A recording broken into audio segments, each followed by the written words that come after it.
Today we are explaining on policy self-distillation without any supervision. What problem is the paper trying to solve? Post-training methods can improve reasoning, but their supervision usually comes from a gold answer, an environment, or a larger teacher. This paper asks whether a language model can teach itself using only its own on-policy generations. Why are the existing signals not enough? Group relative policy optimization uses a verifiable final answer, but that reward is sparse and can disappear when sampled answers all receive the same score. On-policy distillation gives dense token-level guidance, but it needs a separate teacher that is already stronger.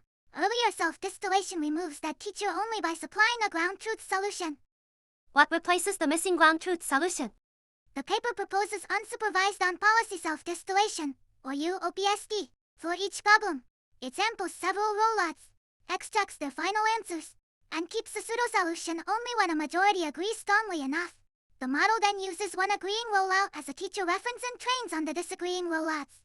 So it focuses on cases where its own confident consensus says another completion went wrong. How does the method decide which rollouts to train on? It separates valid answers into two groups. The agreeing rollouts form the positive set and provide the pseudo-solution. The disagreeing rollouts form the negative set. If there is no valid disagreement, the prompt contributes no distillation loss. This avoids forcing a learning update when the sampled group provides no useful contrast. The key training objective compares next extone distributions. The teacher sees the problem together with the agreed positive rollout, while the student sees only the problem and the disagreeing rollout prefix. In other words, the positive completion supplies privileged context, but the update is applied exactly where the student made a different choice. So the model is not trained on every sample in the same way. Exactly. The pseudo-solution identifies a confident reference, and the disagreement identifies where correction is needed.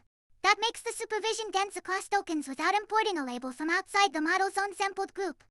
What evidence shows that the pseudo-labels are reliable enough? In a probe with 64 training prompts, 94.0% of prompts pass the self-consistency threshold, and 0.7% of those pseudo-labels match the gold answer used by supervised baselines. The remaining errors show the limitation clearly majority voting is bounded by the base model's own competence. How does UOPSD compare with supervised training? The experiments use Q and 3AD for beyond 8, B scales in both thinking and non-thinking modes. They evaluate AIME24, AIME25, HMMT25, MATH500, and AMC23, comparing UOPSD with OPSD, GARPO, SFT, GRL, RENT, and into a tour under matched rollout settings. In non-thinking mode, UOPSD improves over the base model by 8.5% at for B on 10.7% at 8B across the 5 math benchmarks. It also beats OPSD by 3 percentage points at for B on 2.3 points at 8B on average. Does that advantage remain when the models use a longer reasoning process?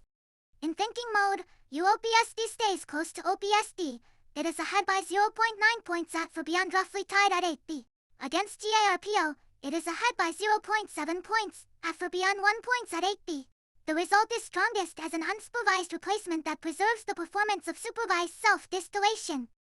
The ablation also updates the teacher with an exponential moving average instead of freezing it at the initial policy.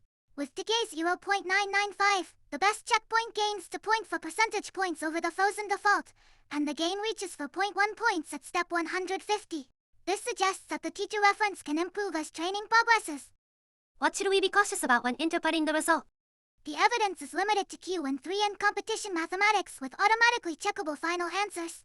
Open-ended tasks would need a softer form of consensus, so UOPSD removes external labels for this setting, but it does not remove the need for a capable and usually self-consistent base model. What is the clearest takeaway? UOPSD turns a model's own repeated answers into a selective teacher signal. Consensus supplies the pseudo-solution. Disagreement supplies the correction targets. And token-level distillation keeps the feedback dense. On 5 math benchmarks, that simple loop improves base models and matches or exceeds supervised alternatives without ground truth labels or a larger teacher. That wraps up this paper walkthrough.